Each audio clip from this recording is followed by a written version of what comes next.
ऐसे लोग हैं, किराना का इनका प्रत्याशी अभी भी धमकी देता है, हम आएंगे, ये करेंगे।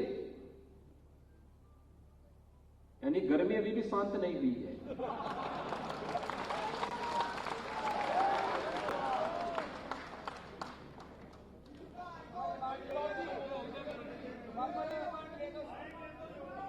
मुजफ्फरनगर निर्दोष हिंदू भी मारे गए, उन पे मुकदमे भी दर्ज किए गए, और जब उन मुकदमों को हमारी सरकार ने खारिज किया कि नहीं ये सब फर्जी हैं, असली अपराधी तो दूसरे हैं, इन अपराधियों को ठीक किया जाना चाहिए, तब उनको बुरा लगता है। उन अपराधियों को ये लोग टिकट देते हैं। सहारनपुर में एक सिख विरोधी दंगा हुआ था, समाजवादी पार्टी के मुखिया उस दंगाई को गले से मिलते हैं। बुलंदशहर के अंदर भी ऐसे ही उन्होंने किया, स्याना के अंदर ऐसे ही किया। मुरादाबाद के उनके प्रत्याशियों की सूची तो देखिए, उनमें से एक व्यक्ति वो भी है जो कहता था कि तालिबान का अफगानिस्तान में ना बहुत अच्छा है। तालिबान का मतलब आधी आबादी का विरोधी, मानवता का विरोधी, बेशर्मी के साथ उसका समर्थन कर रहे हैं, और समाजवादी पार्टी उनको प्रत्याशी बनाती है। याद करिए, पहले कावड़ यात्रा पे रोक लगती थी, और समाजवादी पार्टी का मतलब तो जो मुजफ्फरनगर का दंगा करवा दे, कोसी कला में दंगा करवा दे, सचिन और गौरव जैसे युवकों की हत्या इसलिए हो जाती है क्योंकि उन नौजवानों ने अपनी बहन की रक्षा करने के लिए वे गए थे, और इस आधार पर उनकी निर्दोष नौजवानों की हत्या कर दी जाती है। 60 से अधिक हिंदू मारे गए थे मुजफ्फरनगर दंगे में, और 1500 से अधिक हिंदुओं को जेल में बंद कर दिया था। गांव के गांव खाली हो गए थे, और कैसे बंदूकों से भून रहे थे हिंदुओं को। सपा की यही पहचान है। यहां पर कभी मुजफ्फरनगर के किसानों पर, मुजफ्फरनगर के निर्दोष नौजवानों पर कभी गोली चला करके, और कभी अयोध्या में राम भक्तों पर गोली चलाने का पाप भी और उसका दाग भी इनकी टोपी पर लगा हुआ है।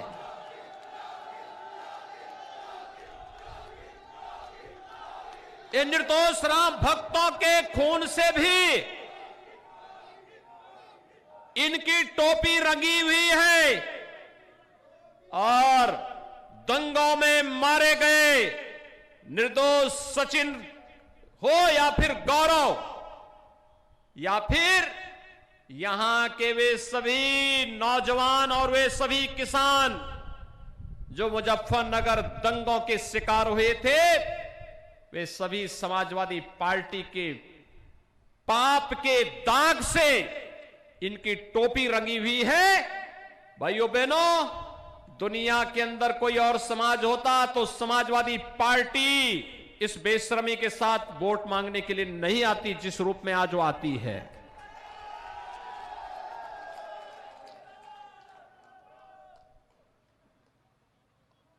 बेटियों की सुरक्षा के लिए तो खतरे थे, बेटियां स्कूल नहीं जा पाती थी। 2017 के पहले का क्या दृश्य था। और मुलायम सिंह जी कहते थे ये तो नौजवानों से गलती हो जाती है। बेटी की सुरक्षा खतरे में है। बेटी को कोई भी मां बाप चाहता है कि अपने संरक्षण में अच्छी पढ़ाई करवाई जाए, लेकिन उन लोगों को लगता है कि नहीं, ये तो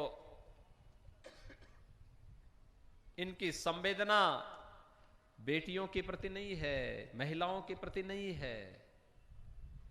आधी आबादी के प्रति नहीं है, इनकी संवेदना नौजवानों के प्रति भी नहीं थी। याद करिए भाइयों बहनों, जब भर्ती निकलती थी ना, तो उस भर्ती में आपके छपरौली से, आपके बागपत के नौजवान भर्ती नहीं होते थे। सब सिपाही खानदान अपने यहां से पैसा ले लेकर के भर्ती करवाता था। और हमारी सरकार बनी, अकेले बागपत के एक ही गांव के 27 नौजवान पुलिस में भर्ती हुए थे। मैं आया था डॉक्टर सत्यपाल सिंह जी के साथ। यहां का नौजवान क्यों भर्ती नहीं होगा? दिन रात दौड़ता है, मेहनत करता है, किसी के सामने हाथ नहीं फैलाता है। और जब पुलिस में भर्ती के लिए जाता था तो उसको बागपत के नाम से बाहर कर दिया जाता था। हमारी सरकार आई, हमने कहा कि भाई देखो, बसपा के लिए बुआ और भतीजाई परिवार होगा,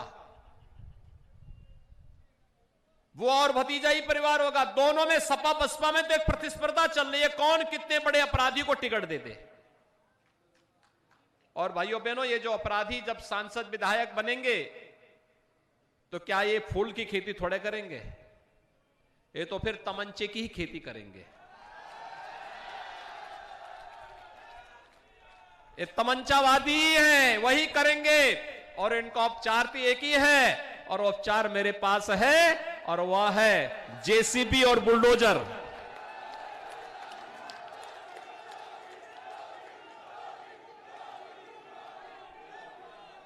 इनका उपचार तो एक ही है कि कानून का राज, और थोड़ी भी किसी संभ्रांत व्यक्ति, सम्मानित व्यक्ति और किसी नौजवान के साथ, उसके जीवन के साथ खिलवाड़ किया, किसी बेटी की सुरक्षा के साथ खिलवाड़ किया, किसी व्यापारी का अपहरण किया, तो फिर इस स्थिति में पहुंचा दो कि वह गले में तख्ती लटका करके फिरता रहे कि साहब बकस दो, अब सब्जी बेच करके ही खानदान की परवरिश करूंगा।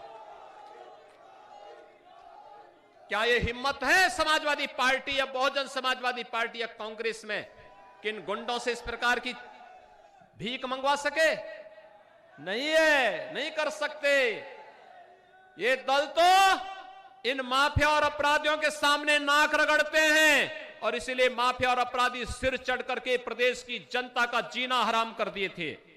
ये भारतीय जनता पार्टी की सरकार थी, इन अपराधियों को उनकी जगह पहुंचाने का काम कर दिया।